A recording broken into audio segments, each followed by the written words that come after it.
Marcos 9. E Jesus terminou dizendo: Eu afirmo a vocês que isto é verdade. Estão aqui algumas pessoas que não morrerão antes de verem o reino de Deus chegar com poder. 6 dias depois, Jesus foi para um monte alto, levando consigo somente Pedro, Tiago e João. Ali, eles viram a aparência de Jesus mudar. A sua roupa ficou muito branca e brilhante, mais do que qualquer lavadeira seria capaz de deixar. E os 3 discípulos viram Elias e Moisés conversando com Jesus. Então Pedro disse a Jesus: Mestre, como é bom estarmos aqui. Vamos armar 3 barracas, uma para o Senhor, outra para Moisés e outra para Elias. Pedro não sabia o que deveria dizer, pois ele e os outros 2 discípulos estavam apavorados.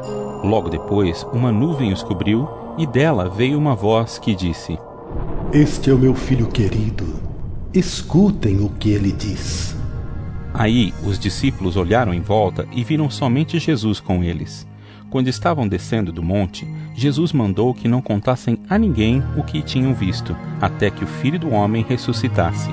Eles obedeceram à ordem, mas discutiram entre si sobre o que queria dizer essa ressurreição. Então perguntaram a Jesus: Por que os mestres da lei dizem que Elias deve vir primeiro? Ele respondeu: É verdade que Elias vem primeiro para preparar tudo. Mas por que é que as Escrituras Sagradas afirmam que o Filho do Homem vai sofrer muito e ser rejeitado? Eu afirmo a vocês que Elias já veio e o maltrataram como quiseram, conforme as Escrituras dizem a respeito dele. Quando eles chegaram perto dos outros discípulos, viram uma grande multidão em volta deles e alguns mestres da lei discutindo com eles. Quando o povo viu Jesus, todos ficaram admirados e correram logo para o cumprimentarem. Jesus perguntou aos discípulos: O que é que vocês estão discutindo com eles? Um homem que estava na multidão respondeu: Mestre, eu trouxe o meu filho para o Senhor, porque ele está dominado por um espírito mau e não pode falar. Sempre que o espírito ataca o meu filho, joga-o no chão e ele começa a espumar e a ranger os dentes, e ele está ficando cada vez mais fraco. Já pedi aos discípulos do Senhor que expulsassem o espírito, mas eles não conseguiram. Jesus disse: Gente sem fé! Até quando ficarei com vocês? Até quando terei de aguentá-los? Tragam o menino aqui. Quando o levaram, o espírito viu Jesus e sacudiu com força o menino. Ele caiu e começou a rolar no chão, espumando pela boca. Aí Jesus perguntou ao pai: Quanto tempo faz que o seu filho está assim? O pai respondeu: Ele está assim desde pequeno. Muitas vezes o espírito o joga no fogo e na água para matá-lo. Mas se o Senhor pode, então nos ajude. Tenha pena de nós. Jesus respondeu: Se eu posso, tudo é possível para quem tem fé. Então o pai gritou: Eu tenho fé. Ajude-me a ter mais fé ainda. Quando Jesus viu que muita gente estava se juntando ao redor dele, ordenou ao espírito mau: Espírito surdo-mudo, saia desse menino e nunca mais entre nele. O espírito gritou, sacudiu o menino e saiu dele, deixando-o como morto. Por isso todos diziam que ele havia morrido. Mas Jesus pegou o menino pela mão e o ajudou a ficar de pé. Quando Jesus entrou em casa, os seus discípulos lhe perguntaram em particular: Por que foi que nós não pudemos expulsar aquele espírito? Jesus respondeu: Este tipo de espírito só pode ser expulso com oração. Jesus e os discípulos saíram daquele lugar e continuaram atravessando a Galiléia. Jesus não queria que ninguém soubesse onde ele estava, porque estava ensinando os discípulos. Ele lhes dizia: O Filho do Homem será entregue nas mãos dos homens, e eles vão matá-lo. Mas 3 dias depois ele ressuscitará. Eles não entendiam o que Jesus dizia, mas tinham medo de perguntar. Jesus e os discípulos chegaram à cidade de Cafarnaum.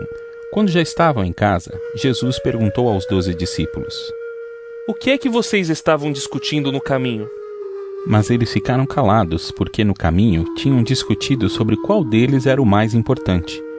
Jesus sentou-se, chamou os 12 e lhes disse: Se alguém quer ser o primeiro, deve ficar em último lugar e servir a todos.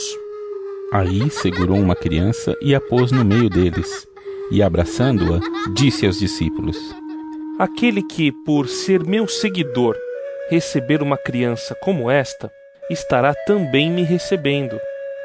E quem me receber, não recebe somente a mim, mas também aquele que me enviou. João disse: Mestre, vimos um homem que expulsa demônios pelo poder do nome do Senhor, mas nós o proibimos de fazer isso porque ele não é do nosso grupo. Jesus respondeu: Não o proíbam, pois não há ninguém que faça milagres pelo poder do meu nome e logo depois seja capaz de falar mal de mim. Porque quem não é contra nós, é por nós. Eu afirmo a vocês que isto é verdade. Quem der um copo de água a vocês, porque vocês são de Cristo, com toda a certeza receberá a sua recompensa. Jesus continuou: Quanto a estes pequeninos que creem em mim, se alguém for culpado de um deles me abandonar, seria melhor para essa pessoa que ela fosse jogada no mar com uma pedra grande amarrada no pescoço.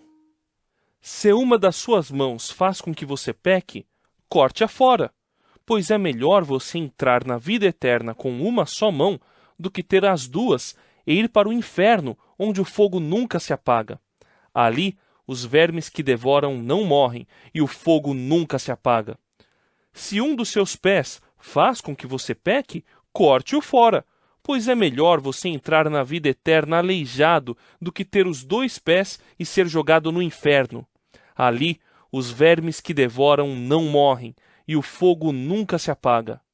Se um dos seus olhos faz com que você peque, arranque-o, pois é melhor você entrar no reino de Deus com um olho só do que ter os 2 e ser jogado no inferno. Ali, os vermes que devoram não morrem, e o fogo nunca se apaga.